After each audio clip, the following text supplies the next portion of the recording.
manger, Mathilde, devait traverser de l'autre côté. Au lieu d'être isolé, je vous prie de traverser de l'autre côté. Merci. Aidez-moi, s'il vous plaît. Si mon peur s'est déplacé comme nous l'avons toujours dit, ça va permettre à ce que nous pouvoir travailler. Amen, amen. Alléluia. Aidez-moi, Seigneur, mon voisin. Dieu soit loué. Alléluia. Ce soir, nous allons lire une portion d'écriture.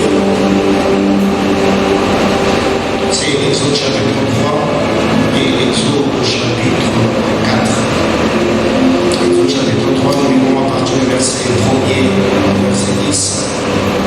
Et on va lire également Exode chapitre 4. Nous lirons quelques versets par la grâce du Seigneur. Je vous prie, si que vous pour vous laisser les Écritures. Merci. Exode chapitre 3, du 1er au 10e verset. Nous allons également lire Exode chapitre 4. Lisons ensemble le 3 Moïse était maître de troupeau de Jéthro, son beau-père, sacrificateur de Madian. Et il mena le troupeau derrière le désert, vint à la montagne de Dieu, à Horeb. L'ange de l'Éternel lui apparut dans une flamme de feu au milieu d'un buisson. Moïse regarda, et voici le buisson était tout en feu, et le buisson ne se consumait point.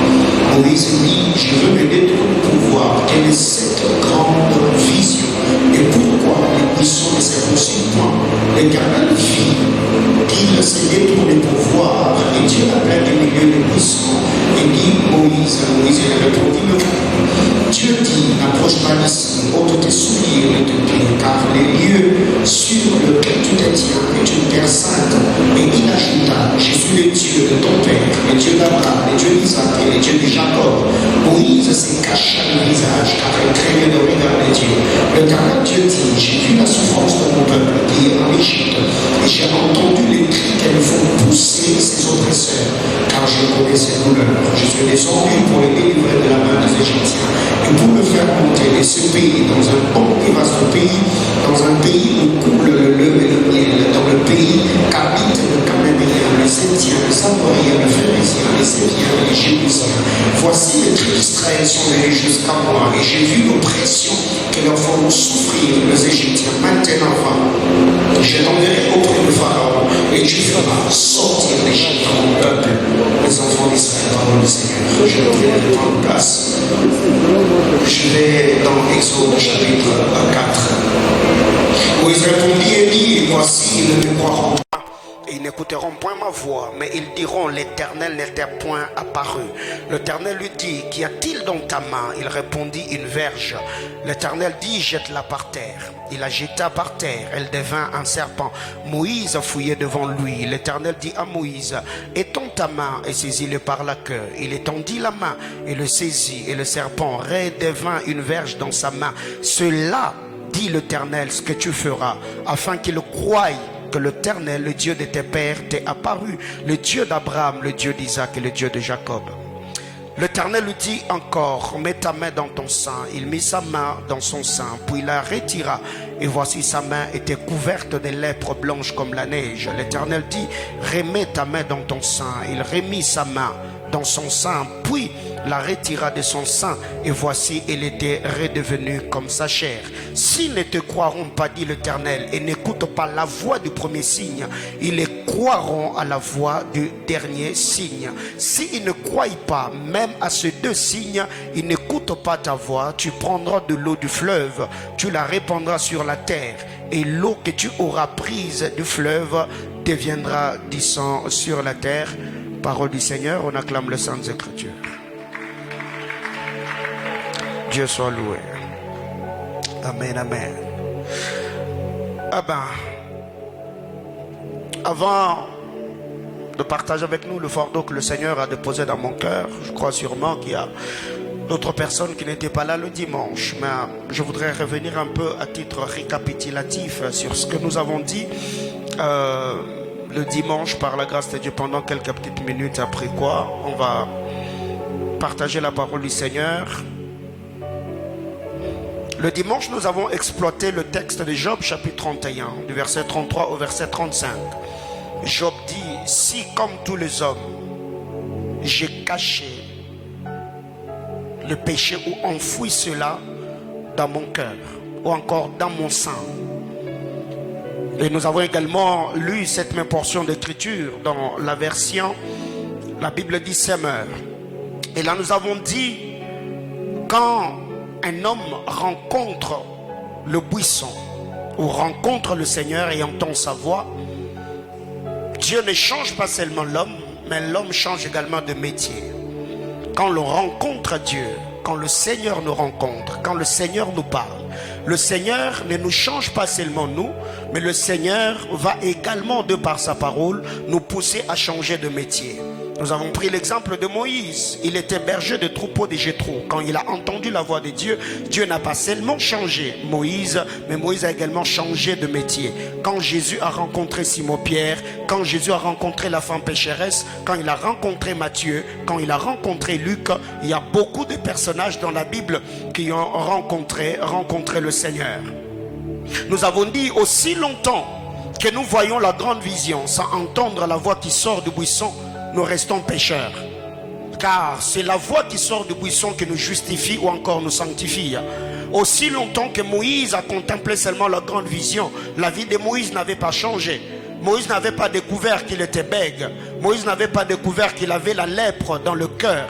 Moïse ne s'était jamais rendu compte que le sandal ou les souliers qu'il avait à ses pieds pouvait l'empêcher d'entrer en contact direct avec le Dieu des Hébreux. Et nous avons dit dans Ésaïe chapitre 6 à partir du verset 6, aussi longtemps que l'homme s'arrête qu'à contempler la gloire de Dieu, le trône de Dieu, le séraphin, les chérubins et tous les êtres qui sont autour du trône, sans pour autant qu'une braise quitte l'autel pour sanctifier ses lèvres, cet homme n'entendra pas la voix de Dieu et ne recevra pas la mission. Donc, la beauté d'une église n'est pas la lumière, n'est pas la moquette, n'est pas la sonorisation, n'est pas l'administration, mais beaucoup plus la qualité des enseignements qui sont dispensés dans cette dernière. Parce que nous ne venons pas à l'église pour faire des selfies, mais nous venons à l'église pour que nous soyons transformés à l'image de Jésus-Christ, le Fils unique de Dieu. Alléluia. Alors, nous avons dit que tout homme qui n'a pas connu la régénération est un lépreux. Tout homme qui n'a pas connu la régénération est un lépreux. Car la lèpre est une maladie, la lèpre est un crime, la lèpre est un péché. La lèpre est une maladie qui mettait ceux qui en souffraient en quarantaine. Nous avons parlé de Jérémie chapitre 17, le verset 4. Lévitique chapitre 13, le verset 45 et le verset 46. Et nous avons dit, quiconque était lépreux était exposé à deux choses. La première des choses, les lépreux était privé ou perdait son héritage. La deuxième des choses, les lépreux allaient en déportation. Donc ils vivaient en dehors du camp. Ces gens étaient mis en quarantaine. Et nous avons dit que le premier lépreux dans l'histoire de l'humanité, c'était Adam. Quand Adam a touché à l'arbre de fondu, la Bible clare, il s'est vu qu'il était nu. Adam a perdu la gloire, Adam a perdu l'autorité. Et comme conséquence, Adam s'est retrouvé en dehors du jardin. Autrement dit, Adam a connu la déportation. Et qu'est-ce que Jérémie 4,17 nous dit? La Bible clare, par ta propre faute, tu perdras ton héritage. Et je t'exposerai ou te confierai à une nation que tu n'as pas connue. J'ai paraphrasé. Donc nous avons dit que quiconque est lépreux, quiconque vit dans le péché, cet homme vivra la déportation, il sera en dehors du plan de Dieu, il sera en dehors de sa destinée. Et la deuxième des choses, il perdra l'héritage. Car nous avons dit, un héritier en dehors de son héritage est un esclave. Autre chose, nous avons dit, quand il n'y a pas de gloire, il n'y a pas de communion. Quand il n'y a pas de gloire, il n'y a pas de communion. Car la gloire est l'habit de roi. Selon Matthieu chapitre 6, le verset 29. Jésus-Christ, en parlant dans cette portion d'écriture, il parlait de lys bien sûr. Il a dit même Salomon dans toute sa gloire, il n'a pas été vêtu ou habillé comme eux. Donc la gloire, c'est l'habit de roi. Mais qu'est-ce qui est dit dans Jean chapitre 17, le verset 22? Jésus dit ceci: je leur ai donné ma gloire, afin qu'ils soient un. Donc la gloire a comme conséquence la communion. Et quand un homme brise son alliance, son intimité avec Dieu, il perdra cette dernière. Selon qu'il est dit dans le livre de Romains, chapitre 3, le verset 23, tous ont péché et sont privés de la gloire de Dieu. Donc là où il y a le péché, il n'y a pas la communion. Et là où il n'y a pas de communion, il n'y a pas non plus de gloire. Et nous avons pris l'exemple de Proverbes chapitre 14, le verset 34. La Bible déclare le péché et la honte du peuple. Pourquoi Adam a eu honte? Parce qu'il a péché. Pourquoi Adam est allé se cacher derrière les arbres du jardin? Parce qu'il s'était rendu compte que l'habit, la gloire qu'il avait, qui le poussait ou le maintenait dans la communion avec le Seigneur, il l'avait perdu. Et c'est là même que Israël, quand il a perdu la kabod, la shekinah ou la gloire de Dieu, on a appelé cela ikabod, ce qui veut dire la gloire est bannie. Et la gloire a été bannie parce que Israël avait péché. Et nous avons pris l'exemple du fou de Gadara. Après que Jésus l'ait guéri, la première des choses que Jésus a donné à cet homme, c'était l'habit. Il a dit, habillez-le, revêtez-le. Nous l'avons dit. Michée chapitre 1er, du verset 15 au verset 16, nous avons parlé de cette gloire qui est partie à Adullam, et nous avons dit que cette gloire n'est rien d'autre que Genèse chapitre 37, et nous avons appelé cela un homme qui est Judas, fils de Jacob. Nous avons dit ce qui est à savoir le sein ou le cœur, c'est le dépôt où l'homme cache les choses. 1 Corinthiens chapitre 2 le verset 7, du verset 7 au verset 11, Proverbes chapitre 25 le verset 2, la Bible déclare la gloire de Dieu est de cacher les choses, et la gloire du roi est de sonder les choses. Ceux qui étaient là le dimanche, ils vont se retrouver. Nous avons dit tout sacrificateur est un médecin, car le plus grand travail du sacrificateur, c'est l'expiation du péché. Nous avons pris le péché comme la maladie et le pardon du péché comme la guérison de la maladie. Parlant de la lèpre, nous avons posé deux questions. Qui peut examiner la lèpre et comment examiner la lèpre? À cette question, nous avons dit, qui peut examiner la lèpre? Nous avons dit, c'est le sacrificateur. C'est le sacrificateur qui peut examiner la lèpre. Lévitique chapitre 13, le verset 1er et le verset 2. Et comment la lèpre de Moïse a été examinée? C'est parce qu'il a entendu la voix du sacrificateur buisson. Et par la voix qui sortait, je vais revenir là-dessus, c'est le texte que nous avons lu aujourd'hui. C'est autour de ce texte d'Exode chapitre 3 que je vais m'entretenir avec nous. Nous avons dit c'est le sacrificateur qui a l'habileté ou encore le mandat d'examiner la vie ou la maladie de la lèpre. Deuxièmement, nous avons dit qui ou comment. Nous avons dit la lèpre ne peut être examinée par la voix de Dieu ou la parole de Dieu ou l'évangile de Jésus-Christ. Car la lèpre de Moïse a été examinée quand il a entendu la voix du buisson. La lèpre d'Adam a été examinée quand il a entendu la voix qui parcourait le jardin. Et nous avons parlé de Jean chapitre 15, le verset 3, où Jésus-Christ a dit aux disciples, vous êtes devenus purs à cause de la parole que je vous ai prêchée. Nous avons dit Dieu étant naziréen, c'est le Nombre chapitre 6, il était séparé du peuple. Mais pour que Adam soit habillé, il a fallu que Dieu quitte la dimension du naziréen et qu'il devienne un sacrificateur. Car nous avons dit que le sacrificateur ne pouvait pas s'essuyer que pour un proche parent. Lévitique chapitre 21, du verset 1er au verset 3. Il y a eu beaucoup de choses que nous avons dit. Nous avons dit tout sacrificateur est une femme pleureuse. Car tout sacrificateur qui ne sait pas pleurer et faire pleurer n'est pas digne de ses noms. Jérémie chapitre 9, du verset 17 au verset 21. Tout sacrificateur est une femme pleureuse. Il doit apprendre à pleurer. Il doit également apprendre à faire pleurer. Car ces femmes, en chantant leurs complaintes, c'était pour faire couler le larme et donner la vie aux morts. Nous avons parlé de Simon-Pierre et le coq. Si le coq n'avait pas pleuré, Simon-Pierre n'allait pas verser le larme. Nous avons pris Pierre dans Acte 2 comme une femme pleureuse. Après avoir expliqué Ésaïe, après avoir expliqué Joël, après avoir pris le père, le prophète David comme témoin, nous avons vu les hommes qui avaient reçu le serment posant la question à Pierre, homme frère, que devons-nous faire? Et nous avons vu Jésus qui a pleuré à la tombe de Lazare. Après, le mort n'est pas resté dans la tombe, il est sorti. Nous avons parlé de Naaman. Il y a tellement de choses, le temps nous fait défaut. Ceux qui étaient là le dimanche, je crois qu'il y a beaucoup de choses. On a parlé de Naaman, le Syrien. On a parlé de Naaman, le Syrien. Nous avons dit, pour que Naaman soit guéri, il a fallu qu'il puisse écouter deux personnes. Un, Naaman devait écouter la voix de la fille qui était esclave dans sa maison. Deux, il devait écouter la voix d'Élie, mais par le canal du serviteur qu'il avait envoyé. Parce que Naaman étant lépreux, il ne pouvait pas être en contact direct avec Élisée plutôt. Et là nous avons dit, Élisée c'est le Dieu naziréen, c'est Dieu dans sa gloire, un Dieu séparé des hommes. Il ne nous parle que par la voix d'un serviteur. Et là nous avons vu Israël, Dieu et Moïse. Moïse était l'interprète de Dieu. Pour que Israël entende Dieu, Moïse devait parler avec Dieu, et Moïse prenait la parole de Dieu et communiquait cette parole à Israël. Beaucoup de choses ont été dites autour de cela. Alléluia. Nous avons dit dans l'ancienne alliance, je reviens sur ce que je dis afin que vous puissiez comprendre le cheminement de mon enseignement. Nous avons dit que dans l'ancienne alliance, le Seigneur refusait les bêtes impures ou des bêtes qui avaient des défauts corporels. Mais nous voyons Naaman qui trouve la grâce. Alors qu'il était impur, Dieu, par le canal de Élisée, il lui a dit, va, sacrifie-toi toi-même, jette-toi dans le Jourdain. Parce que dans le Jourdain, nous avons dit que dans le Jourdain, il y avait un autel. Naaman était une bête impure parce qu'il avait la lèpre.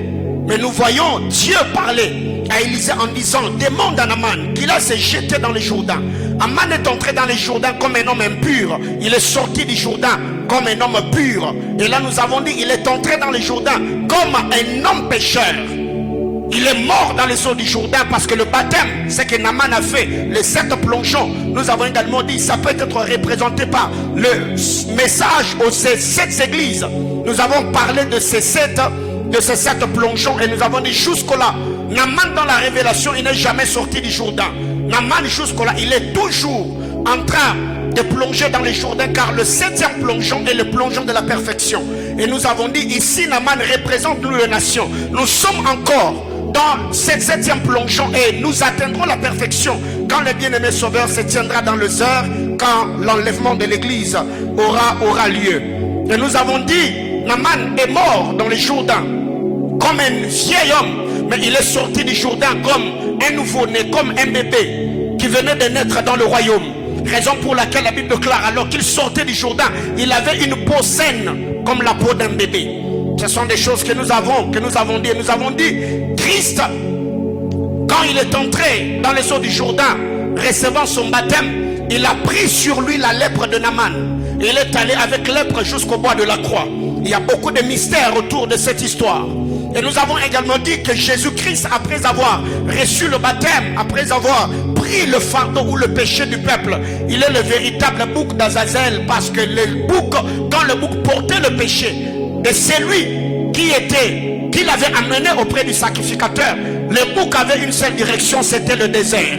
Et nous avons vu Jésus-Christ, le véritable bouc d'Azazel, après avoir reçu le baptême, la Bible déclare, il fut conduit dans le désert, tout cela pour accomplir la parole de Dieu. Donc je m'arrête là parce que le temps nous fait défaut. On acclame le Seigneur. On a eu un culte très bénissant. Il y a plusieurs personnes qui m'ont écrit les dimanches bénissant le Seigneur, et d'autres ouvrant leur cœur en exposant certains péchés ou certaines faiblesses qui les liaient. Et nous avons béni infiniment le Seigneur pour cela. Et ce soir, je crois que par la grâce du Seigneur, je vais introduire mon enseignement en disant ceci, bien-aimés frères. Il est quasiment impossible à un homme malade de servir Dieu efficacement. Ici, la maladie dont il est question, je parle du péché. Il est quasiment impossible pour qu'un homme malade serve Dieu efficacement. Car la maladie ou le péché va l'empêcher, ou encore ça va rendre son service inefficace. Quand vous lisez la parole de Dieu dans les évangiles, la Bible déclare, Jésus est arrivé dans la maison de Simon-Pierre. Il a trouvé la belle-mère de Pierre qui était atteinte de la fièvre. Mais pour que la belle-mère de Pierre s'élève et serve le Seigneur, la Bible déclare, Jésus lui imposa le main, pria pour elle. Après l'avoir guérie, c'est là que cette femme s'est levée afin de servir le Seigneur. Ici, dans la révélation, cette femme prend la place d'Israël. Une nation malade, une nation qui est à terre, une nation désobéissante, une nation qui est loin de Dieu. Mais pour que Israël se relève et serve le Seigneur, il faut que le Seigneur exerce le ministère de deux oins. Les deux oins représentent les deux mains de Jésus sur la belle-mère de Pierre. C'est quand cette grâce est venue sur la belle-mère de Pierre, qui ne représente pas seulement une femme, mais qui peut aussi représenter toute une nation dans la révélation.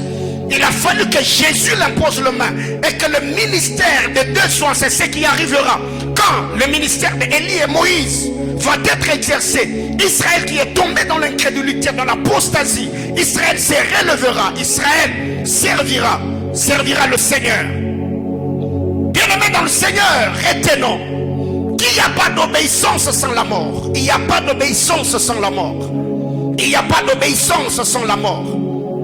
Car la compréhension de la volonté parfaite de Dieu n'est pas seulement que nous puissions comprendre ce que Dieu attend de nous, mais beaucoup plus que nous puissions obéir aux instructions qui fera à ce que nous soyons agréables.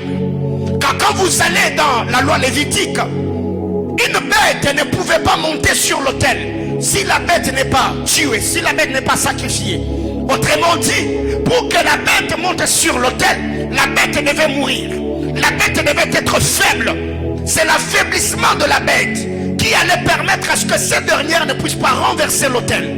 Donc ici, je m'en vais dire à l'église, pour que nous soyons agréables au Seigneur, pour que Dieu nous agrée et que nous soyons une grande bénédiction dans l'œuvre de Dieu, nous ne devons pas seulement connaître ce que Dieu attend de nous, mais nous devons également obéir à ce que Dieu attend de nous. Parce que l'obéissance nous donne deux choses. L'obéissance à la parole de Dieu nous donnera la supériorité et l'autorité. Parce que quand vous lisez la parole de Dieu, dans l'histoire du centenier romain, la Bible déclare, le centenier romain, quand il parle de lui-même à Jésus, il dit, je suis soumis aux autorités. Et en dessous de moi, j'ai des subalternes. J'ai dit à l'un, va, il va. Et j'ai dit à l'autre, viens, il vient. Pourquoi il a l'autorité? Parce qu'en lui, il y a la soumission. De la même manière qu'il est soumis aux autorités, eh bien, ceux qui sont subalternes à lui se soumettent également à son autorité. Bien-aimé dans le Seigneur, dans le monde spirituel, ne peut soumettre que celui qui est soumis. Or, la soumission véritable ou l'autorité véritable, nous l'avons quand même, nous nous soumettons à la parole de Dieu. C'est ce que Dieu a dit dans Deutéronome chapitre 28. Si tu obéis à la parole de Dieu, tu feras quoi? Tu auras la domination, la bénédiction, la soumission et tout ce qui va avec. Donc retenons que pour exercer son autorité, on doit apprendre à se soumettre à des autorités. Je suis soumis aux autorités. Et moi aussi, j'ai des subalternes. Quand je dis à l'un va, il va. Quand je dis à l'autre viens, il vient. C'est pour cette raison, en lisant la parole de Dieu dans Jean chapitre 4, la femme samaritaine s'est retrouvée face à deux puits. Le puits de Jacob, que j'appelle Moïse ou encore la loi, et de l'autre côté il y avait un autre puits, un puits ambulant, le puits vivant, qui est Christ ou encore la grâce. Mais cette femme, elle devait faire le choix. Elle était devant un dilemme ou un embarras: continuer à puiser dans le puits de Jacob ou changer de dispensation pour puiser en Jésus. Car elle a dit à Christ, tu n'as pas de cruche, tu n'as rien pour puiser de l'eau, mais l'eau dont tu es en train de me parler, tu l'auras où? Jésus a dit à cette femme, si tu connaissais les dons de Dieu, et c'est lui qui te demande à boire, c'est toi qui allais me demander de l'eau. Autrement dit, Jésus était en train de dire, il était aussi un puits dans lequel cette femme pouvait puiser. Bien-aimé dans le Seigneur, c'est la compréhension des enjeux de l'heure, la compréhension de ce que Dieu attend de nous, qui va nous octroyer la puissance, l'autorité, la capacité d'accomplir le dessein de Dieu et d'assujettir toute la puissance démoniaque qui s'élève contre la connaissance de Dieu. J'entends quelqu'un me dire Amen. Allons un peu dans Exode chapitre 3. La Bible déclare Moïse. Nous connaissons bien l'histoire de Moïse au buisson ardent. Moïse, il était en train de paître le troupeau de son beau-père Jéthro, sacrificateur de Madian. Il mena le troupeau derrière le désert et vint jusqu'à la montagne de Dieu à Horeb. Alors que j'étais en train de méditer aujourd'hui, j'ai trouvé cette histoire et cette scène vraiment succulente. C'était bénissant. Et je crois que la mesure de grâce que le Seigneur a répandue sur moi ce soir, ça bénira ta vie. Moïse, dans son parcours, il a connu 3 maisons importantes et 3 formations importantes. 3 maisons importantes et 3 formations importantes. Première maison que Moïse a connue, c'était la maison de Pharaon. Je ne veux pas ici parler du sang de sa mère. Je ne veux pas ici parler de la caisse des jonques qui l'a protégé contre le crocodile du Nil. Je mets ça de côté. Mais je prends la maison de Pharaon où Moïse a été recueilli. C'est la première maison que Moïse a connue. Et la deuxième maison, c'est la maison de Jéthro. La troisième maison que Moïse a connue était reçue. C'est la maison de Dieu. Horeb, parce que nous l'avons dit, partout où le Seigneur se manifeste, partout où le Seigneur se révèle, Dieu descend toujours avec son temple. Donc il y a le parvis, il y a le lieu saint, il y a le lieu très saint. Partout où le Seigneur se révèle dans la vie des hommes, dans l'histoire des Écritures, Dieu descend toujours avec son temple, Dieu descend toujours avec son tabernacle. Il y a le parvis, il y a le lieu saint, il y a le lieu très saint. Je me fais comprendre dans les minutes qui suivent. Alors qu'est-ce que je veux dire par là? Deuxième chose, c'est que Moïse a reçu la formation chez Pharaon. Il a reçu la formation chez Jéthro afin de recevoir la formation dans la maison de Dieu ou la formation du désert. La formation chez Pharaon a fait que Moïse reçoive la sagesse, l'instruction. Et cette sagesse, cette instruction, cette connaissance a fait de lui un meurtrier. Parce que quand vous lisez la parole de Dieu dans Actes chapitre 7, la Bible déclare, Moïse était instruit dans toute la sagesse égyptienne. La sagesse égyptienne, Moïse n'était pas instruit de manière partielle, mais il était instruit de manière totale ou globale, si je peux le dire ainsi. La Bible déclare, il fut instruit dans toute la sagesse égyptienne. Et qu'est-ce que cela a fait de Moïse? Un meurtrier, un homme colérique. Et nous voyons le Seigneur détacher Moïse de cette maison. Moïse est allé dans la maison de Jéthro. Vous connaissez l'histoire. Arrivé dans la maison de Jéthro, Moïse a reçu une autre formation. Et cette fois-là, Moïse est devenu berger. Il a commencé à paître le troupeau de Jéthro. Il a commencé à mener le brebis, le mouton de Jéthro au désert pour les nourrir. Bien-aimé dans le Seigneur, c'est très paradoxal. La question que je me suis posée, comment Moïse faisait pour trouver de l'herbe verte au désert pour nourrir les troupeaux de Jéthro? C'est que le Seigneur était déjà en train de préparer Moïse. Il le préparait pour lui faire voir, dans les temps qui viennent, tu iras également dans une maison, dans une nation, où tu tireras un peuple que tu vas amener au désert. Parce qu'il y a une vérité, c'est que Moïse le matin, il faisait sortir le troupeau dans la maison de Jéthro. Il les amenait au désert. Et le soir, il le ramenait dans la maison de Jéthro. C'est ce que Dieu était en train de faire. Il a dit à Moïse, je ferai sortir Israël de la maison de servitude. Je les amènerai au désert afin de les amener à Canaan. Et Canaan est défini comme le lait, le pays où coule le lait et le miel.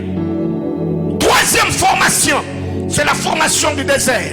C'est que j'ai toujours appelé règle de 3-40. 3, première 40, Moïse a fait 40 ans dans la maison de Pharaon. 2, il a fait 40 ans dans la maison de Jéthro. 3, il a fait 40 ans pour l'accomplissement de la mission. Règle de 3-40, 40 ans dans la maison de Potiphar, 40 ans dans la maison de Jéthro. Et les 40 autres années, c'est les 40 ans d'exercice du ministère de Moïse au désert avec les enfants d'Israël. Bien-aimés frères, qu'est-ce qui arrive dans cette histoire? La Bible déclare, il faisait paître les troupeaux de son beau-père Jéthro. L'Éternel apparaît à Moïse dans une flamme de feu. Au milieu d'un buisson, Moïse regarda et voici, le buisson était tout en feu et le buisson ne s'est consumé point. Bien-aimés frères, la parole de Dieu, dans sa dimension parabolique ou encore énigmatique, cache des choses et des vérités mystérieuses que nous devons décoder afin de pouvoir avoir accès à la bénédiction de Dieu. La Bible déclare, le buisson était tout en feu. Mais chose étonnante, le buisson qui était en feu, le buisson ne se consumait pas, ou encore le buisson ne se détruisait pas. Qu'est-ce qui arrive? Dieu a utilisé le buisson pour toucher le cœur de Moïse. Car le buisson était également comme un peuple qui était en train de gémir ou souffrir en Égypte sans être détruite. Car Israël a connu la souffrance, il a connu la misère, il a connu tout ce qu'ils ont connu en Égypte. La Bible déclare, plus on les a accablés, plus il s'est multiplié. C'est que quand Dieu allume le buisson était comme en train de véhiculer un message. C'est qu'Israël représente le buisson. Le feu représentait les douleurs, les difficultés que Israël a connues. Et malgré cela, Israël n'était pas détruite.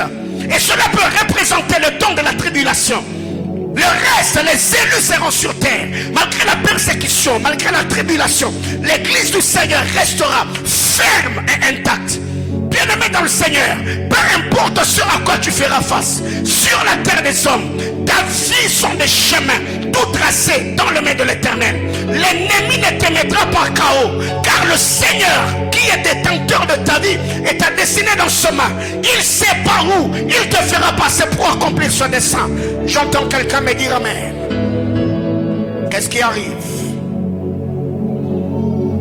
Un homme non préparé peut mourir dans la sainte et glorieuse présence de Dieu. Un homme non préparé, avant d'entrer dans les sacerdoces, il peut mourir dans la sainte et glorieuse présence de Dieu. Car nous l'avons dit, partout où Dieu descend, il descend avec le tabernacle. Ce qui fait que là où était le troupeau de Jéthro, c'était le parvis. Là où était Moïse, c'était le lieu saint. Là où était le buisson, c'était le sang de sang. Dieu devait préparer Moïse. Quand vous allez dans Genèse 22, vous allez vous rendre compte, là où le serviteur d'Abraham et les années c'était le parvis. Abraham et Isaac se sont retrouvés dans le lieu saint. Et là où il y avait le buisson et le bélier, c'était le sang de sang. Vous pouvez ainsi parcourir l'histoire de la Bible. Partout où le Seigneur se révélait, Dieu descend toujours avec son tabernacle. Il descend toujours avec son temple. Il descend toujours dans sa gloire. Et c'est là que la bénédiction est répandue de manière abondante. Que quelqu'un me dise amen. Un homme non préparé peut mourir dans la présence de Dieu. Un homme non préparé peut mourir dans le sanctuaire du grand roi. Les fils d'Élie ont été tués parce qu'ils n'étaient pas préparés sur comment servir le Seigneur et la tâche qu'ils allaient accomplir dans la sainte et glorieuse présence de Dieu. La vision, la grande vision bien sûr, produit l'écoute. L'écoute produit l'obéissance. L'obéissance produit la révélation. Et la révélation produira la mission ou la soumission. J'arrête. La grande vision produit l'écoute. L'écoute produira l'obéissance. L'obéissance produira la révélation. Et la révélation nous donnera la mission ou la soumission. Dieu vient. Il parle à Moïse. Exode 3, il parle à Moïse. Moïse a vu la grande vision. Dans la grande vision est sortie une voix. Moïse, Moïse, ne t'approche pas. Les lieux sur lesquels tu te tiens est une terre sainte. Ôte les souliers de tes pieds. Moïse n'a pas seulement vu la grande vision, mais Moïse a également entendu la voix qui sortait de cette dernière. Et la voix qu'il a entendue dans la grande vision a produit l'obéissance. Il a enlevé les souliers qu'il avait aux pieds. Et l'obéissance a produit la révélation. Dieu a dit à Moïse, je suis le Dieu de ton père, le Dieu d'Abraham, le Dieu d'Isaac et le Dieu de Jacob. C'est que sans la révélation de Dieu, Moïse regardait le buisson en face. Mais quand Dieu se révélait ou s'est présenté à Moïse, la Bible déclare Moïse tomba face contre terre, il s'est caché le visage. Bien-aimé dans le Seigneur, il y a des gens jusqu'au jour d'aujourd'hui qui se tiennent dans la présence de Dieu. Ils entendent les beaux serments, ils sentent la présence de Dieu, ils entendent la parole. Mais aussi longtemps que Dieu ne s'est pas révélé à eux de manière particulière, ces hommes sont debout. Mais quand le Seigneur se révèle, le Moïse qui était debout, sans pour autant que Dieu lui ait dit, tombe à genoux. Moïse lui-même est allé par terre. Ma prière est le feu de mon cœur. Et que cet homme et cette femme qui m'entend ce soir, même par la voix médiatique, qui est en train de lutter avec Dieu, avant que 2022 ne s'achève, que le Seigneur se révèle à toi et que tu puisses te retrouver projeté de ton cheval, comme tel était le cas pour le frère Saul de Tarse que Dieu a rencontré sur le chemin de Damas. Dieu a dit à Moïse, pour qu'il enlève le soulier, il a fallu que Dieu lui parle et lui dise enlève. Mais pour que Moïse se prosterne, il a fallu que Dieu se révèle. Il y a certaines choses que nous mettons de côté. Quand un prédicateur parle, abandonne ceci, abandonne cela. Mais il y a d'autres choses, d'autres actes que l'on posera. Pas parce que un homme nous a dit ça c'est un péché, mais seulement parce que Dieu s'est révélé. Dieu s'est présenté à toi et tu t'es dit non, non, non, non, non, non, non, non. Moïse, Dieu ne lui a pas dit prosterne-toi. Mais quand Dieu a dit je suis le Dieu d'Abraham, le Dieu d'Isaac, le Dieu de Jacob, Moïse a compris ce que c'est être le Dieu d'Abraham, le Dieu d'Isaac et le Dieu de Jacob. Car dans la présentation cache toute une culture. La présentation, la révélation cache toute une culture. La révélation cache toute une identité. La révélation en elle cache ou contient toute une histoire. Moïse s'est souvenu que devant le Dieu d'Abraham, tout ce qu'on peut faire, c'est se prosterner. Et quand Moïse s'est prosterné, le Seigneur a commencé à lui parler. J'ai entendu les cris de mon peuple. Je suis descendu. Va, délivre-le de la maison de Potiphar. La mission. Et la mission a produit la soumission. Bien-aimés frères, écoutez. J'ai parlé de 3 maisons importantes que Moïse a connues. Et 3 missions importantes. Ou 3 formations plutôt. Moïse se retrouve dans la maison de Pharaon. Dans cette maison, Moïse est sorti de la maison de Pharaon avec des sandales aux pieds. Avec ces sandales, Moïse est entré dans la maison de Jéthro. Avec ces mêmes sandales, Moïse s'est retrouvé au buisson ardent. Autrement dit, Moïse a connu 3 grandes églises dans son parcours. Dans la maison de Pharaon, il y avait des cultes qu'on célébrait. On célébrait le Dieu soleil. Pharaon était un sacrificateur. Quand vous lisez l'histoire égyptienne, vous allez vous rendre compte que l'Égypte n'était pas seulement une nation, mais Pharaon avait également des ministres qui officiaient dans sa maison et entretenaient l'esprit des cultes. Entre autres, on nous parle de Janès et Jambres. Les 2 sacrificateurs dans la cour du roi, les 2 sacrificateurs dans la maison de Pharaon. Et Moïse est sorti de cette église avec le sandal au pied. Il est sorti de cette église avec le bégaiement. Il est sorti de cette église avec la lèpre dans son cœur. Rien n'a changé. Et tout ce que Moïse a connu de cette église, c'était devenir un meurtrier, un tueur, un homme qui avait la connaissance de manière théorique, mais pas une connaissance expérimentale, pas une connaissance pratique. Moïse quitte l'église ou la maison de Pharaon. Il va dans la maison de Jéthro. Et quand on nous parle de Jéthro, la Bible déclare, Jéthro n'était pas n'importe qui. Jéthro n'était pas seulement un entrepreneur. Jéthro était un sacrificateur.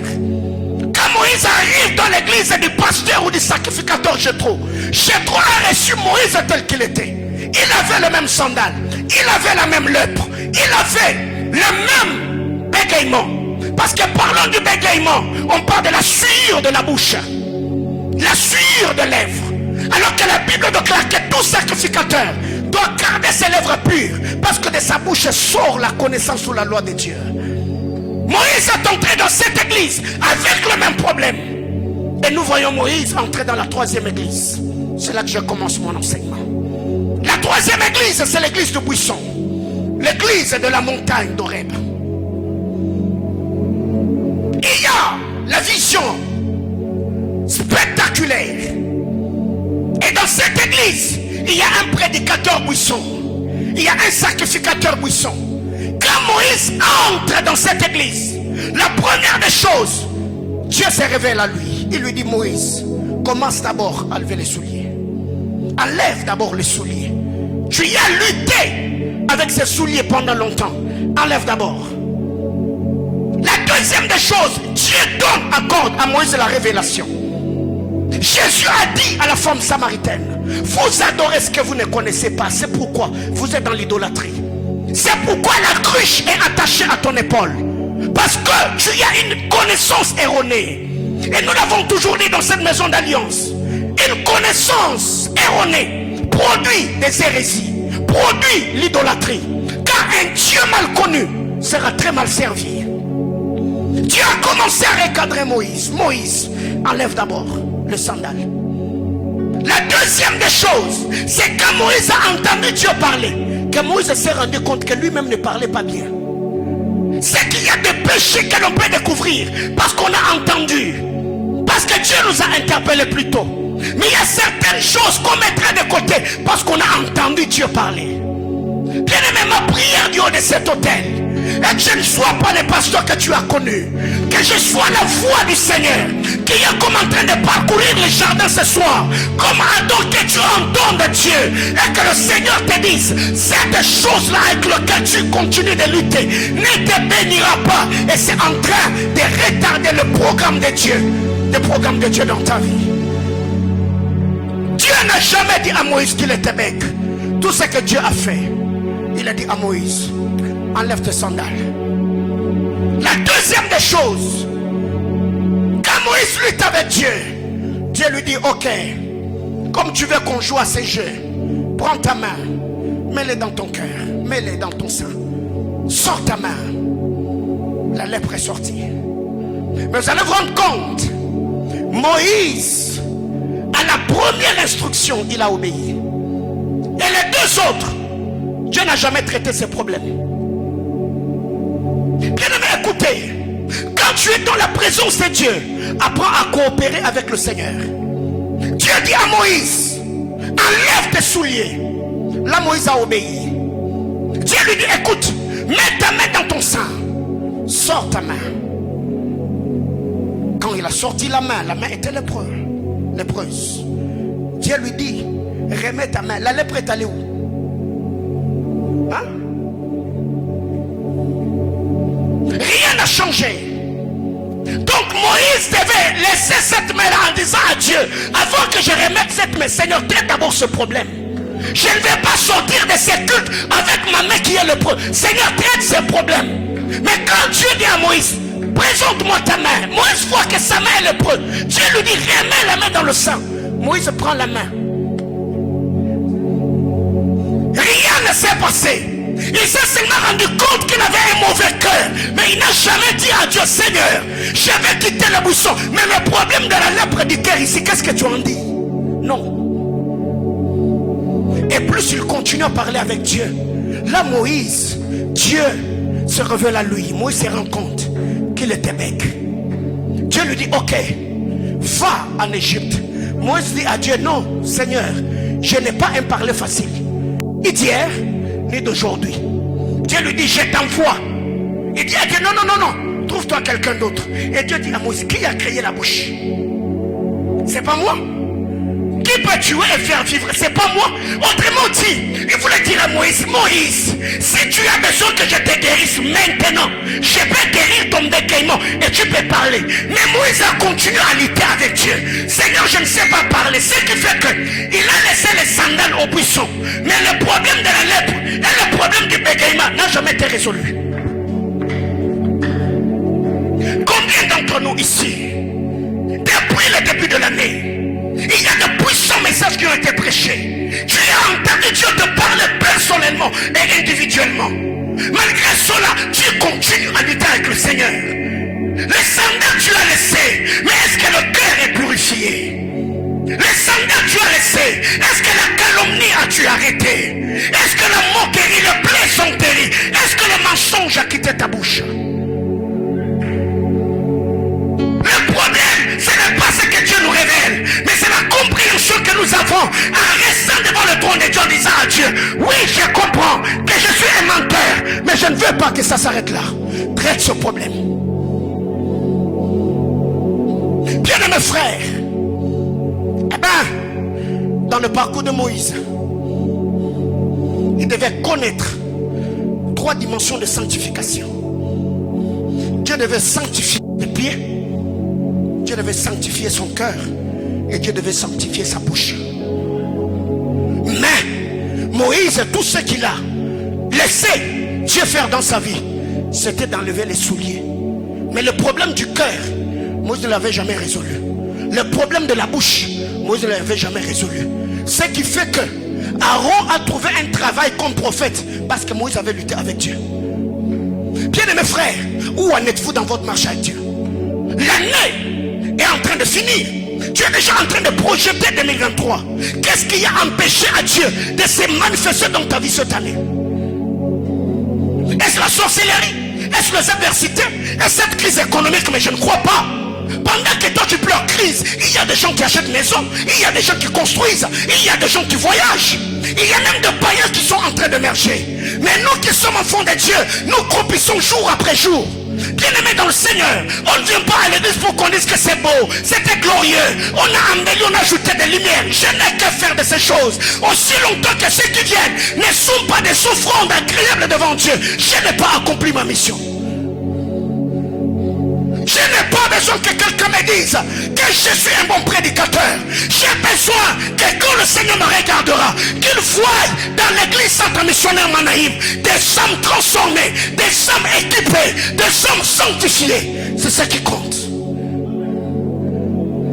Moïse, le thème, c'est que nul ne se prive de la grâce de Dieu. La grâce était devant Moïse. Le buisson était allumé. Les prédicateurs buissons étaient en train de parler, mais Moïse s'est entêté. Bien-aimés frères, quand il présente la main, il a vu que son cœur n'était pas bon. Mais quand Dieu lui dit remets la main, il a remis la main. Autrement dit, il n'y avait pas d'impact.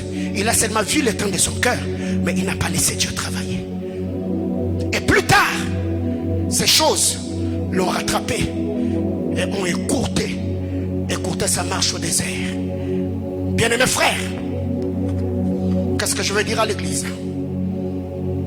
C'est possible que l'église du sacrificateur Pharaon te reçoive tel que tu es.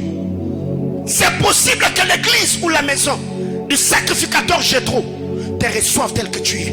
Mais l'église de Horeb, quand tu arrives, Dieu commencera à traiter le problème. Ce qui fait que Moïse, en lisant la parole de Dieu, la Bible ne me dit pas qu'après que Dieu lui ait dit enlève tes souliers, Moïse l'avait remis. C'est que Moïse est allé en Égypte à pieds nus, mais avec un mauvais cœur, avec une bouche qui bégayait. Bien aimé, ce qui est étonnant, c'est de voir même des gens qui prient dans une même église, attachés à un même hôtel, servant dans un même département, se critiquer, se calomnier, s'insulter, vivant dans le mépris. Frère, voyez la manière dont aujourd'hui le péché est diminué. Quand on tombe dans le péché, on appelle cela, on n'a rien fait, pasteur. Nous, on a seulement flirté. Oui, ça sonne bien parce que c'est en français. Traduit, flirter en swahili, en lingala ou dans ta langue maternelle, si tu auras le courage de prononcer ces mots tout haut. Ce qui fait qu'aujourd'hui, bien-aimés frères, le péché pour l'église moderne, c'est l'impudicité. Un orgueilleux te dira il n'est pas pécheur. Un calomniateur te dira il n'est pas pécheur. Un menteur te dira il n'est pas pécheur. Bien-aimé, écoutez, je ne suis pas fils de Moïse. Non, non, non, non. Je ne prêche pas Moïse. Non, non, non, non, non. Je ne suis pas disciple dans l'église de Moïse. Non, non, non, non, non, non. Je suis disciple dans l'église de Jésus-Christ. Mais j'utilise Moïse pour expliquer Jésus. La loi est un pédagogue qui a pour mission de nous conduire vers le Christ.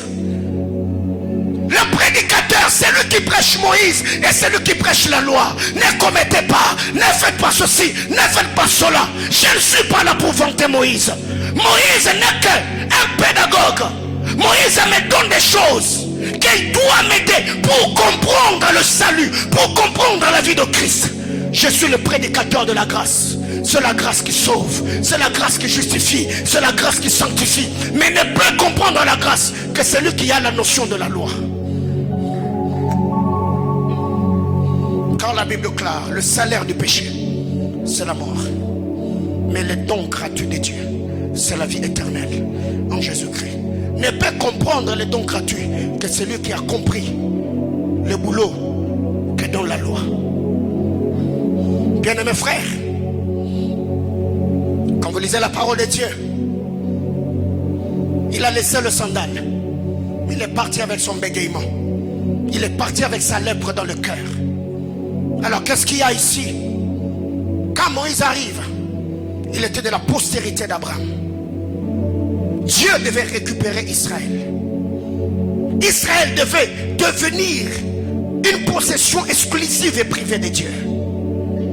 Mais Dieu ne pouvait pas s'approprier cette nation aussi longtemps que les proches parents ne lui avaient pas donné le droit de rachat. Ce qui fait que quand Moïse se tient devant Dieu, Moïse a enlevé les souliers. Vous connaissez très bien l'histoire de Ruth. C'est lui qui était le proche parent, qui avait le droit de rachat sur Ruth. Quand il n'a pas pu, il a enlevé le soulier. Il a donné à Boaz, comme pour lui dire, moi je ne peux pas. Je te confie la vie de Ruth. C'est comme cela que ça s'est passé au buisson. Dieu voulait récupérer Israël. C'est pour cette raison, quand Dieu parle à Moïse, il n'a pas dit je suis le Dieu d'Abraham, il dit je suis le Dieu de ton père. Or, l'alliance abrahamique, le Seigneur l'a traité avec Abraham. Abraham, Dieu traitant l'alliance avec lui, il a traité l'alliance avec Abraham comme un individu. Mais Israël en Égypte était tout un peuple. Alors qui est le proche parent qui doit me donner le droit de rachat? Moïse, enlève tes souliers. Bien-aimés frères, il y a des gens aujourd'hui qui sont un peu mandatés par Dieu dans leur famille afin d'accomplir de grandes choses. Mais vous avez confié la responsabilité de vos vies et de vos destinées à Satan en vous soumettant en lui, en tombant dans l'impudicité, en vivant dans le mensonge, en vivant dans tout ce péché. Mais si l'on peut comprendre ce que Dieu attend de nous, vous verrez comment le Seigneur fera briller nos vies et nos destinées de la plus belle de manière. Moïse, je veux récupérer. Israël doit devenir mon domaine privé. Mais je ne peux pas m'approprier de cette nation. Si quelqu'un qui est de la postérité d'Abraham ne fait pas, n'a pas d'accord ou n'entre pas dans ce deal, enlève. Il a laissé et Dieu lui dit maintenant, vas-y. J'ai besoin de travailler avec toi. Bien-aimés frères,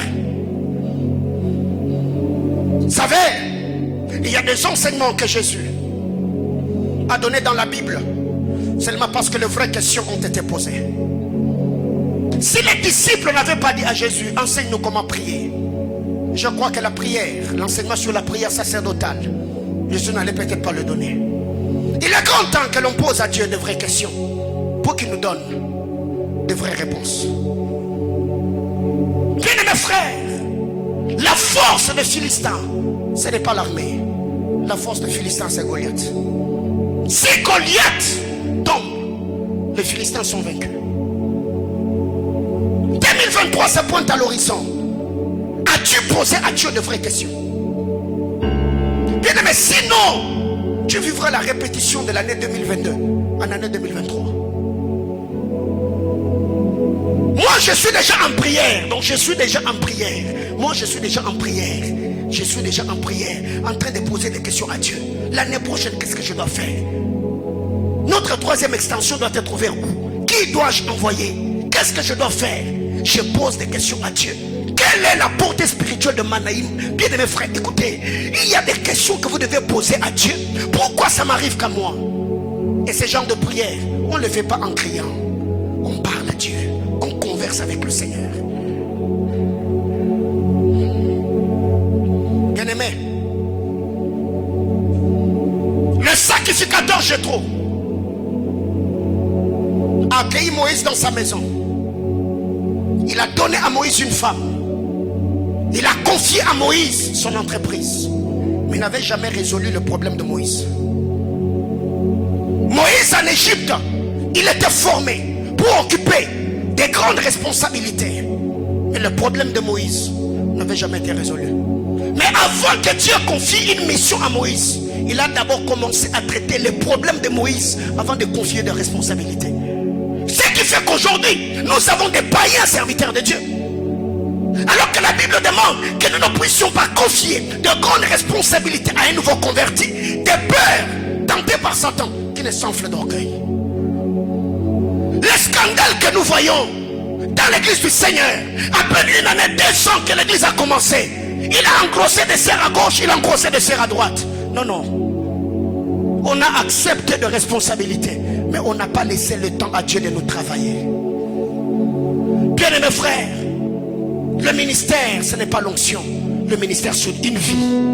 Le ministère n'est pas une saison. Le ministère, c'est toute une carrière. Alors vous devez comprendre, vous qui aspirez à servir Dieu, que le Seigneur, il a encore beaucoup de choses à faire en vous, que des choses à faire avec vous ou par vous. C'est pourquoi je ne suis pas impressionné par le charisme d'un roi. C'est la vie que dégage le roi qui m'impressionne. Le charisme, bien aimé, ça importe un peu. Samson était charismatique, mais le caractère, la vie de Dieu, c'était tout un problème. Bien aimé, l'église du sacrificateur Buisson a révélé le vrai problème de Moïse. Avant de lui confier la mission, commence d'abord par sanctifier tes pieds. La maison où tu es entré, tu es allé de maison à maison. Tu étais dans la maison de Pharaon. La magie, l'occultisme régnait là-bas. Moïse avait tes pieds ici. Tu es entré dans la maison de Jéthro. Jéthro était sacrificateur de Madian. Il n'était pas serviteur de Dieu. Mais tu viens d'entrer dans mon église. Tu viens de te tenir sur une terre sainte. Donc toutes les terres où Moïse s'était tenu, c'était des terres souillées. Dieu lui dit, commençons d'abord à résoudre le vrai problème. Ôte les sandales. Bien-aimés frères, qu'est-ce que nous devons retenir? La lèpre du cœur est plus dangereuse que la lèpre du corps. Je disais que la lèpre du cœur, un lépreux de cœur est plus dangereux que celui qui a la lèpre sur son corps. Parce que la lèpre du corps peut être détectée facilement par le sacrificateur, parce que ça se voit. Mais la lèpre du cœur, bien aimé, il faut que le Seigneur fasse le travail. La Bible garde ton cœur plus que toute autre chose. Car ce n'est pas ce qui sort qui suit. Ce n'est pas ce qui entre qui suit, mais c'est ce qui sort. Bien aimé frère, il y a des gens aujourd'hui qui ont l'apparence des agneaux, mais ils sont un mauvais cœur. L'exemple, c'est honteux même de le dire sur la chair. Qu'il y a des pasteurs qui s'empoisonnent. Il y a des pasteurs qui entrent dans des complots et des conspirations pour faire tomber leurs frères. C'est honteux. C'est du cœur que vient le meurtre. C'est du cœur que viennent les impudicités. C'est du cœur que vient le mensonge. C'est du cœur et du cœur. Or, la Bible déclare, l'homme ne voit que ce qui frappe l'œil, la lèpre du corps. Mais Dieu est celui qui voit le cœur. Est-ce que ton cœur est en bon état? Il y a des gens dans nos églises, ils sont malades. Ils ont besoin de la guérison de Dieu. Ils ont besoin d'être rétablis. C'est pourquoi pendant Alpha, pendant Beraka, on va traiter les problèmes de cœur. On parlera sur des blessures intérieures. Il y a des gens aujourd'hui qui vivent dans les animosités. Il y a des gens aujourd'hui qui sont arrivés même à empoisonner les autres, seulement parce que leur cœur est mauvais. Bien-aimé frère, qu'est-ce que ça te fait quand tu vois quelqu'un d'autre avoir ce que tu n'as pas? Qu'est-ce que ça te fait quand tu vois quelqu'un d'autre être accepté, reconnu, célébré, là où toi tu es ignoré? Ça te fait quoi? Si la bénédiction de l'autre te met en insécurité, frère, tu es mauvais. Malgré tes longues heures de prière et tes parlant d'autres langues, frère, tu es mauvais.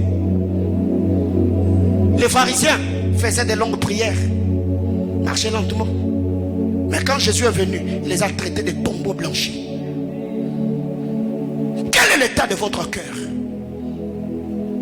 Que nul ne se prive de la grâce de Dieu. Bien mes frères, Dieu agit dans cette église. Je sais comment je marche avec le Seigneur. Je sais le prix et le sacrifice que je paye jour après jour. Mais si jusque-là, toi tu ne vois pas, frère, ne m'accuse pas, ne me condamne pas. Comment tu marches? Dans 2 ans, Manaïm, nous avons célébré 48 mariages. Dans 2 ans, 48 mariages. Ceux qui se marient, qu'est-ce qu'ils font? Comment expliquer? Tu veux que tu te maries, alors que de gauche à droite, tu vis déjà comme un marié. Le Seigneur va te visiter par où?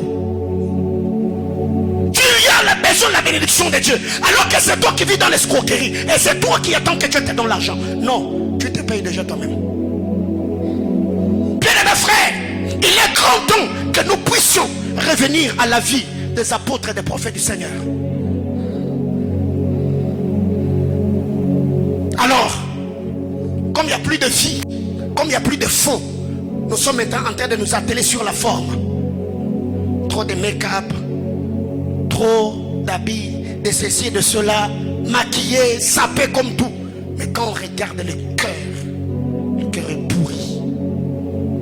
Bien aimé frère, ce n'est pas parce que tu sens bon ici que devant Dieu tu sens bon. Il y a des gens qui mettent un bon parfum, mais quand Dieu sent ta vie, tu ne sens pas bon. Tu vis dans le péché, la désobéissance à la parole de Dieu, et tu foules la grâce de Dieu aux pieds.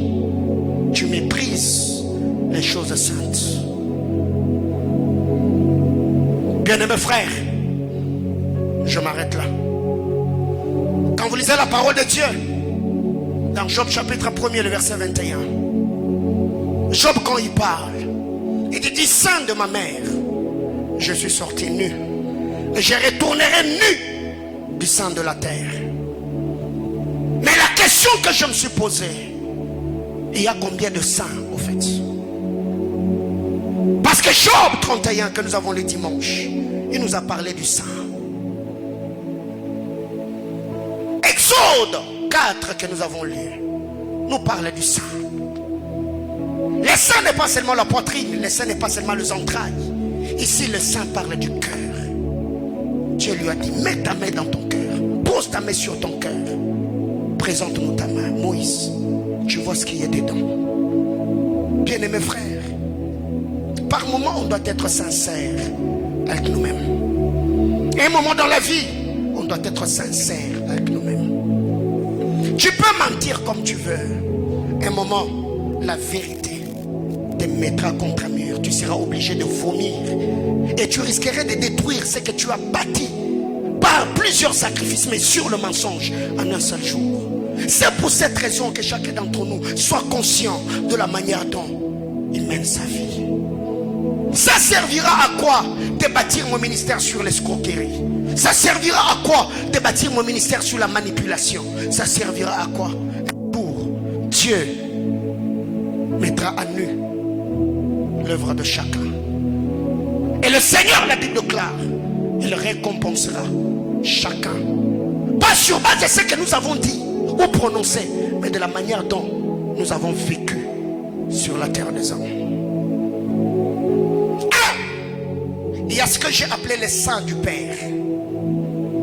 Le sang du Père, c'est l'éternité.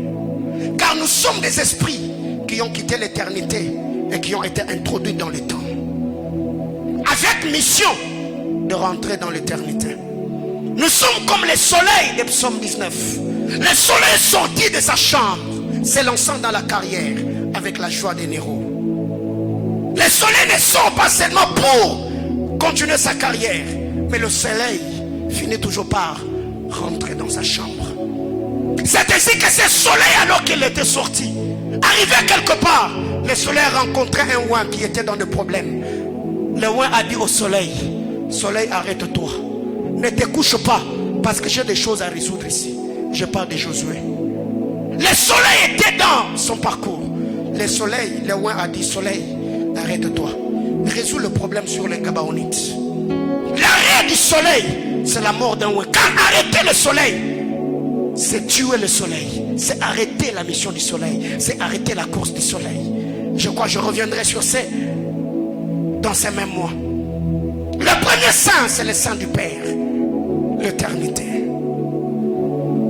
Dieu nous a fait quitter de la frère. Tu n'es pas sur terre en tourisme, tu es un programme de Dieu. Depuis que j'ai compris ces choses, frère, je ne vis pas comme n'importe qui.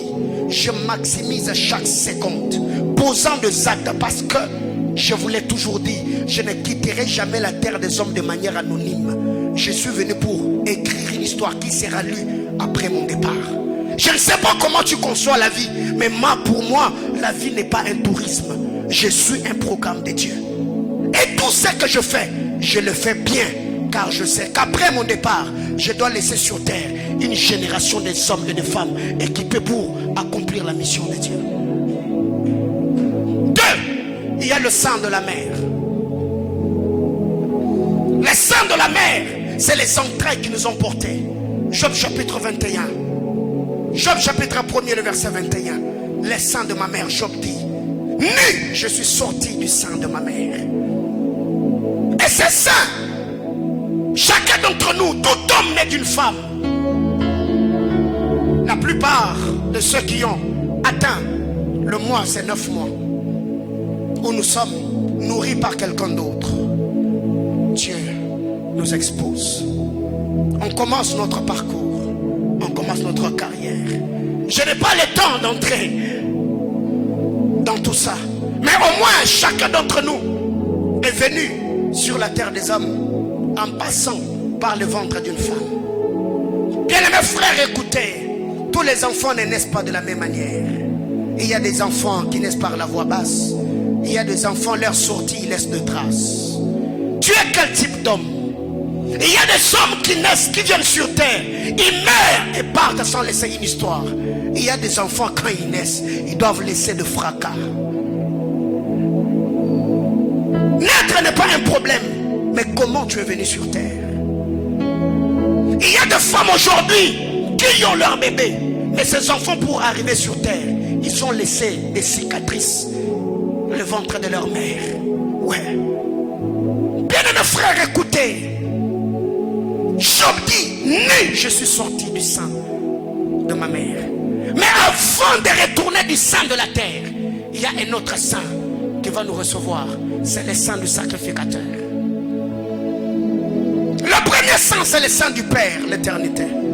Deuxième type de sang, c'est le sang de la mère. Troisième type de sang, c'est le sang du sacrificateur. Lisez la parole de Dieu. La Bible déclare dans Psaume 89, le verset 51. Psaume 89, le verset 51.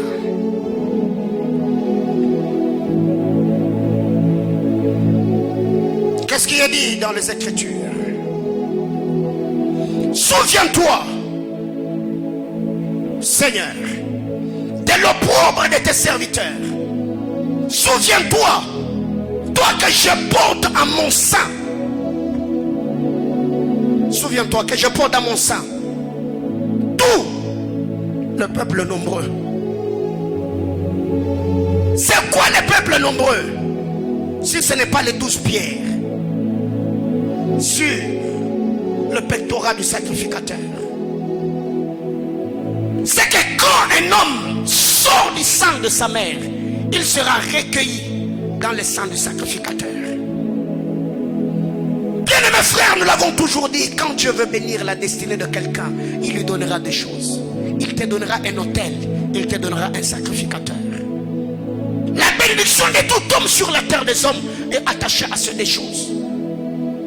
Il n'y a aucun homme sur cette terre qui a réussi sans sacrificateur. Personne. Sur la terre des hommes.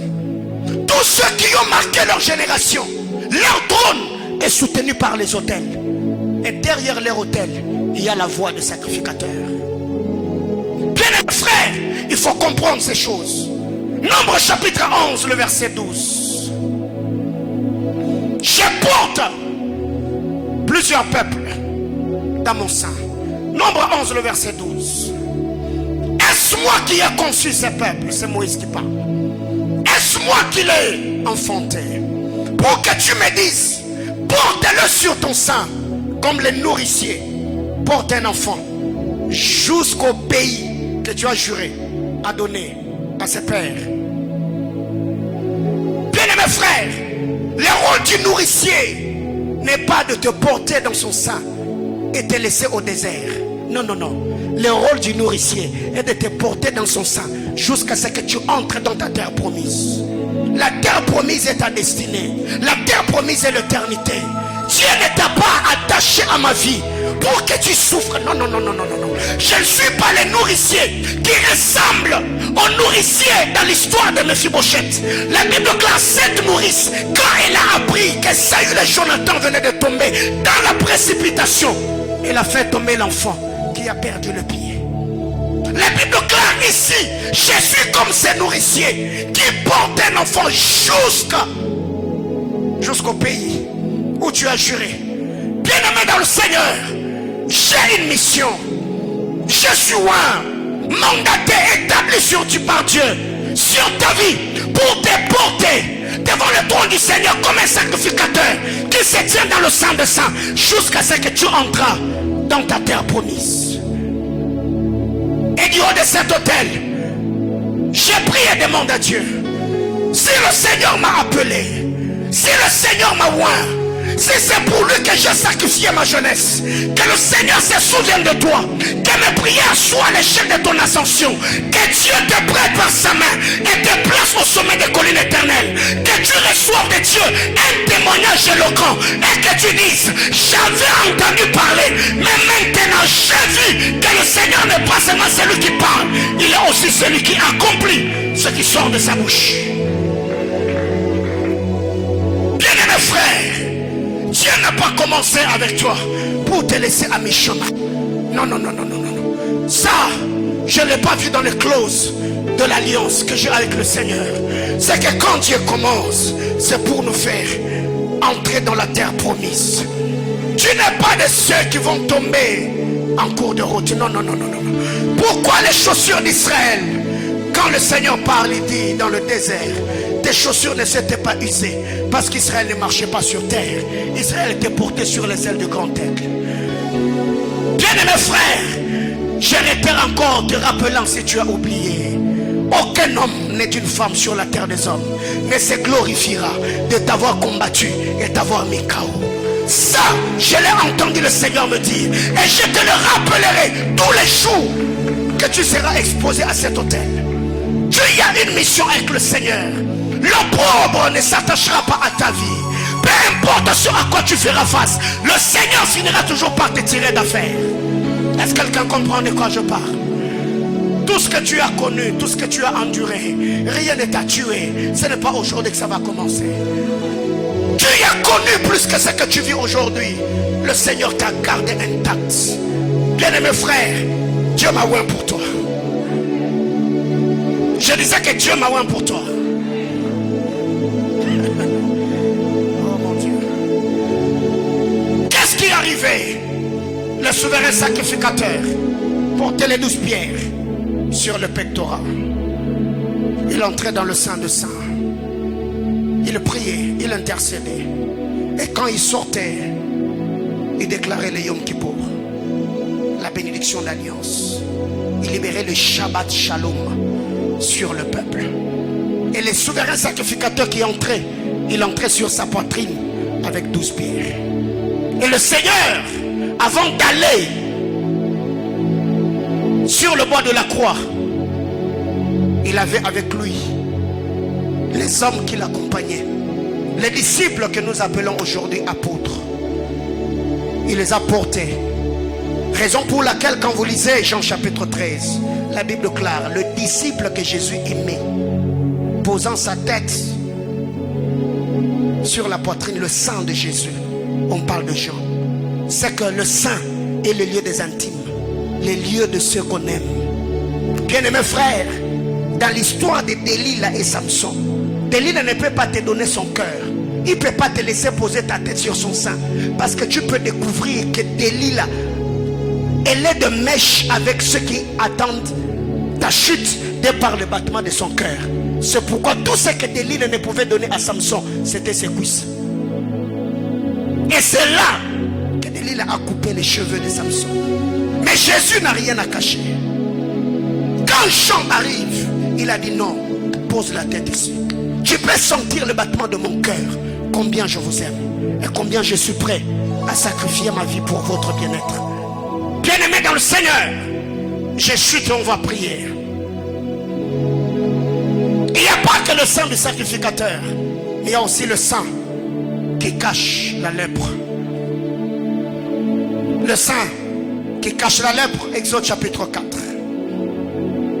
Dernier type de sang, c'est le sang d'Abraham. Luc chapitre 16. Le sang d'Abraham est le lieu de consolation. La Bible déclare quand l'homme riche a rendu l'âme, il fit ensevelir. Mais quand le pauvre Lazare meurt, la Bible déclare, il fut porté. Bien-aimés, écoutez, toi et moi, nous ne sommes pas de ceux qui vont mourir. Nous sommes de ceux qui vont se reposer. Parce qu'un saint ne meurt pas, un saint se repose. Quelqu'un comprend de quoi je parle? Pour l'un, je ne mourrai pas. Pour l'un, je me reposerai. Pour l'un, je m'endormirai. C'est pour cette raison, Jésus-Christ a connaissance cette histoire. Il a dit, notre ami Lazare n'est pas mort. Lazare est en train de dormir. Le sommeil, c'est la mort de saint. Le repos, c'est la mort de saint. Donc toi et moi, on ne mourra pas. Toi et moi, on va se reposer. Pourquoi? Parce que nous savons que quand la trompette sonnera, ensemble avec le saint, nous nous réveillerons, nous monterons sur les nuées, nous rencontrerons le bien-aimé sauveur. Cet homme a souffert sur terre. Le sang d'Abraham, c'est le sang de la consolation. Ceux qui ont connu le choc, le rejet, le mépris, ceux qui auront souffert pour le royaume, ils seront consolés. Mais consolés où? Dans le sang d'Abraham. Or, le sang d'Abraham, quand vous lisez Luc, on ne nous parle pas de 2 ou 3 personnes dans le sang d'Abraham. Le sang d'Abraham n'a accueilli qu'un pauvre Lazare. C'est que dans l'au-delà, nous ne serons pas 2, nous ne serons pas 3. Nous serons un peuple racheté, purifié, sanctifié par le sang de Christ à l'agneau de Dieu. C'est là qu'on va hériter la nouvelle Jérusalem. Le Canaan véritable. Le sang d'Abraham ne peut contenir qu'un homme. Le sang d'Abraham ne peut recevoir qu'un homme. Bien-aimé dans le Seigneur. Et le sang d'Abraham, le lieu de consolation, peut être une entreprise, peut être une famille qui doit te recevoir comme beau-fils ou comme belle-sœur. Le sang d'Abraham peut être une opportunité. Alors ma prière est le feu de mon cœur. Et que Dieu bouscule tous ceux qui occupent le sang d'Abraham. Et que tu puisses trouver ta place. Oh mon Dieu, est-ce que je suis en train de bénir quelqu'un? S'il y a plusieurs qui ont dit, je demande à Dieu que les anges du Seigneur, par l'ordre du Très-Haut, puissent bousculer tous ceux qui ont déjà occupé la place. Que le Seigneur t'introduise et que tu trouves ta place. Je lève ma main sur ta vie. Je décrète et déclare que le Seigneur Dieu Tout-Puissant essuie tes larmes, que Dieu te console, que Dieu te rémunère, que Dieu te récupère, et que là où tes larmes ont coulé, que le Seigneur essuie et que Dieu te rémunère de la plus belle de manière. J'entends quelqu'un me dire amen. Tu as souffert, ton cœur est meurtri, ça je le sais, mais je voudrais te dire, le sang d'Abraham, tu as une place. Oui, tu as une place. Si l'homme riche, on a acheté une portion de terre, lui il est rentré dans le sang de la terre, mais toi tu es allé dans le sang d'Abraham. Abraham n'était pas n'importe qui.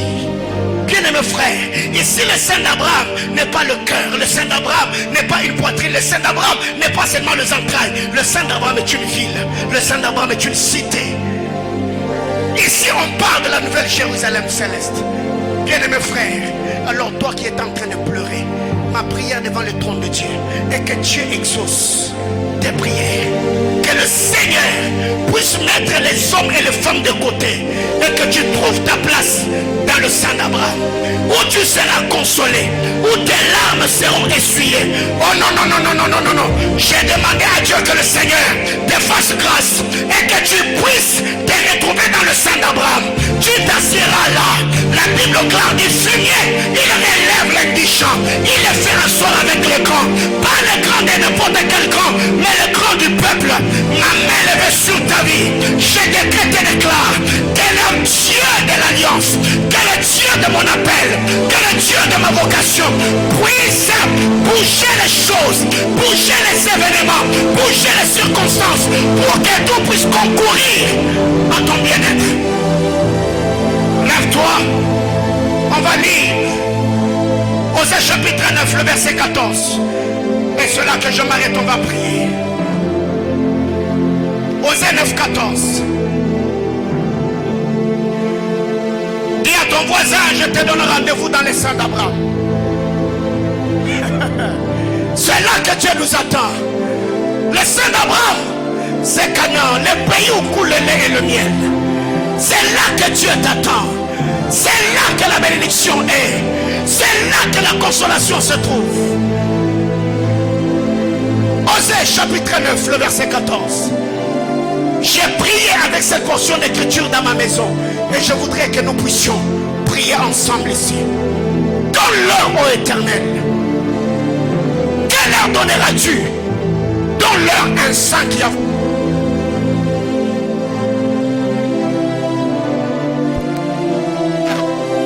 Un sang qui avorte et de ma mère desséchée. Il y a des gens qui ont des sangs qui avortent. Il y a des gens qui ont de ma mère desséchée. Je ne vais pas enseigner sur ça, je reviendrai le vendredi. Mais tu vas prier ce soir. Il y a peut-être un hôtel dans ta famille. Il y a une malédiction quelque part qui fait que tout ce que tu touches, rien ne te résiste. Il y a des gens qui vont de perte en perte, de pleurs en pleurs, de manque en manque. Pourquoi? Parce que les saints avortent. Plusieurs opportunités. Tu as senti que cette fois-ci, c'est la dernière. Après, tu l'as loupé. Les saints avortent. Tu ne sais pas tenir la bénédiction de Dieu dans tes mains. Il y a d'autres aussi qui ont des mamelles desséchées. C'est ce que la Bible déclare, mamelles desséchées. C'est que tu as un talent, tu as un potentiel, mais tu n'arrives pas à donner, communiquer la vie. J'expliquerai ça le vendredi. Est-ce que quelqu'un peut se tenir debout? Je voudrais que l'on prie le Seigneur. Tu vas demander ces deux choses. Tu vas dire à Dieu, Seigneur, bénis ma vie. Je ne veux pas avoir les seins qui avortent. Non. Je ne veux plus vivre dans ma vie d'aller de perte en perte, de pleurs en pleurs. Je refuse. Si les saints étaient maudites, s'il y a des alliances dans ma famille qui m'ont amené à perdre les opportunités, ce soir, je libère la loi de la fertilité. La deuxième des choses, tu vas dire à Dieu, là où la sécheresse a touché, quand on parle de ma mère, on voit l'allaitement, on voit la bonne croissance. Il y a plusieurs personnes, tes affaires ne prospèrent pas. Tu tournes autour du pot. Non, non, regarde bien pas. Les mamelles sont desséchées. Alors tu vas élever ta voix, tu vas parler à Dieu. Tu vas dire à Dieu ce soir, à ma Père, bénis ma vie. Yes. Parle à Dieu. L'abra de sommeil. Allez, evere de leme a sova. Rowi la tia venere lo maquillage. Kasipra dia katala moradi. Aliadus. Ratanele mekeveso. Iterele mekayatias. Rabla surenele mekayavesh. Radiata la manadolo maquillage. Je refuse la donade. Que Manaïm, Seigneur éternel Dieu d'alliance, soit comme les saints qui avortent. Je refuse éternel. Que Manaïm soit comme les saints qui avortent. Père éternel, mon Dieu de gloire, je n'ai pas de mamelles desséchées. J'ai les mamelles qui communiquent la vie. Je n'ai pas un ministère qui produit la mort. Je n'ai pas un ministère qui ne donne pas l'élément maternel, qui amène la bonne croissance. Mon Dieu, Dieu, mon Dieu, il y a des mystères autour de ces versets. Ratalabaya, Yatalamakasande, Labrasula la vache, aïe aïe aïe aïe. Si tes chats ont monté jusqu'ici, maintenant là, l'onction de Dieu venant sur toi, ça va renforcer l'humilité, ça va renforcer l'humilité. Tu ne perdras plus rien. Tout ce que tu toucheras, le Seigneur te bénira. Si tu commences une relation, ça vous dira au mariage. Ya ya ya ya ya ya ya ya ya. Oh mon Dieu, oh mon Dieu, oh mon Dieu. Rakama, Aliakaranushema, Jesus etenemele de Katosa, Grita Ushata, Etamia Renusketenia, Rakanamaya. Je ne sais pas si je parle à quelqu'un. Je ne sais pas si je parle à quelqu'un. Yes, sir.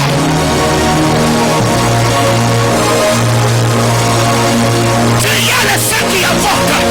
Tu y as le sang qui avorte. Tu y as le sang qui avorte. Tu y es comme une terre stérile.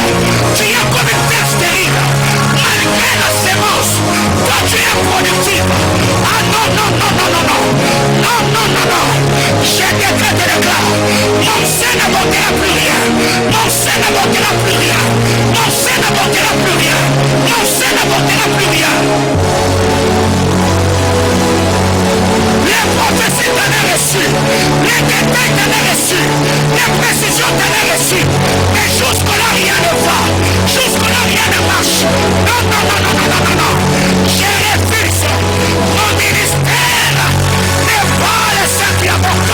Mon ministère n'est pas le seul qui apporte.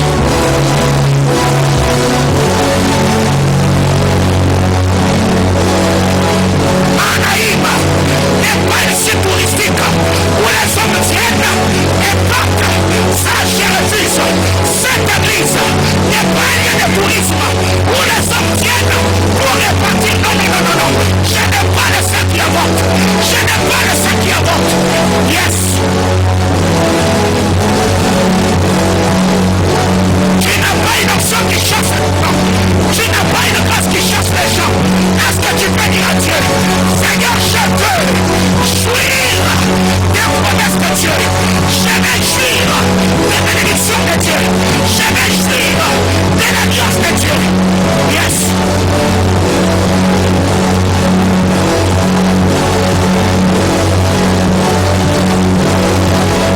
Aïe aïe aïe aïe aïe aïe aïe aïe aïe aïe aïe aïe. Alabacha, Ratanamaya, Alabasura de Lemeka, Aruta de la Macasandemi, La Sombra de la Maca, Arregala de Beshanda, Atara de la Macasata, Rata la Macaya, Urana de Lemekeve, Aliatura de la Tuzano, Lisunda de Liamatema, Amapera, Amapera, Amapera, je me lève Yahweh contre tout hôtel qui parle contre ma vie, qui parle contre mon ministère, qui parle contre mes affaires, qui parle contre ma famille, qui parle contre ma maison, qui parle contre mes enfants. Alors, je fais taire la voix de l'accusateur. Je fais taire la voix de l'accusateur. Je fais taire la